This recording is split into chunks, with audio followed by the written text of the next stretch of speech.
क्या आपने कभी सोचा है कि नॉर्थ ईस्ट इंडिया की खबरें नेशनल मीडिया में ज्यादा क्यों नहीं आती?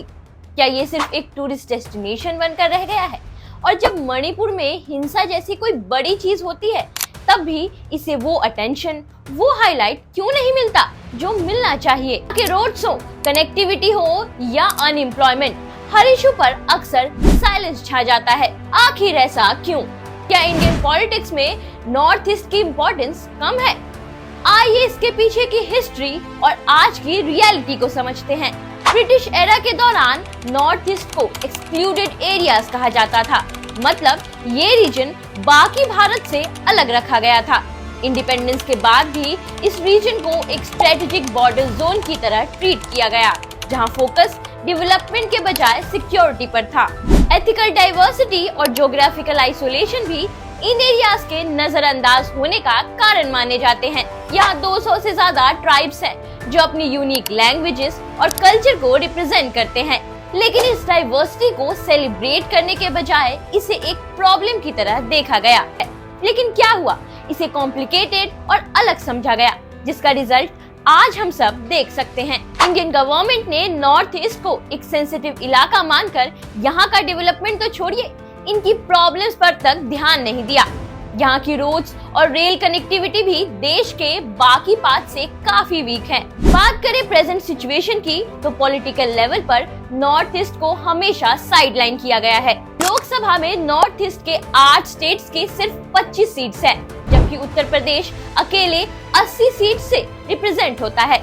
नेशनल पार्टीज जैसे कांग्रेस और बीजेपी नॉर्थ ईस्ट में अलायंसेस और स्मॉल स्केल कैंपेन्स पर फोकस करती हैं, लेकिन ग्राउंड डेवलपमेंट और कंसिस्टेंट पॉलिटिकल एंगेजमेंट में हमेशा कमी देखी गई है। यहाँ तक कि इंटरनेट बैन्स और मीडिया ब्लैकआउट ने ग्राउंड रियलिटी को लोगों तक पहुँचने ही नहीं दिया। सुप्रीम कोर्ट तक ने स्टेट और सेंट्रल गवर्नमेंट को मणिपुर हिंसा को हैंडल करने में डिले के लिए क्रिटिसाइज किया। इंडिया की टोटल लैंड एरिया का 8% नॉर्थ ईस्ट में है, लेकिन पॉपुलेशन में कंट्रीब्यूशन सिर्फ 4% है। ये भी एक रीजन है कि पॉलिटिकल फोकस यहाँ कम हो जाता है। इसके साथ ही नॉर्थ ईस्ट बाकी इंडिया से सिर्फ एक पतले रास्ते, जिसे सिलीगुड़ी कॉरिडोर या चिकन स्नैक कहते हैं, उससे जुड़ा हुआ है। इस ज्योग्राफिकल आइसोलेशन की वजह से भी यहाँ बेसिक कनेक्टिविटी और डेवलपमेंट में दिक्कत होती है। ऊपर से नॉर्थ ईस्ट के लोग बाकी भारत में रेशियल कमेंट्स का सामना करते हैं, जिससे वो खुद को अलग महसूस करते हैं।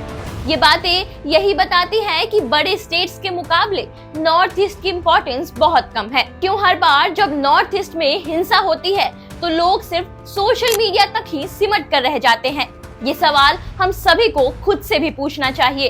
क्या आपने कभी सोचा है कि नॉर्थ ईस्ट की डेवलपमेंट इतनी स्लो क्यों है?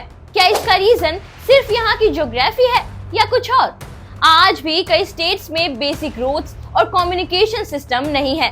2014 में एक्ट ईस्ट पॉलिसी लॉन्च की गई, जिसका एम था नॉर्थ ईस्ट को साउथ ईस्ट एशिया से इकोनॉमिकली कनेक्ट करना।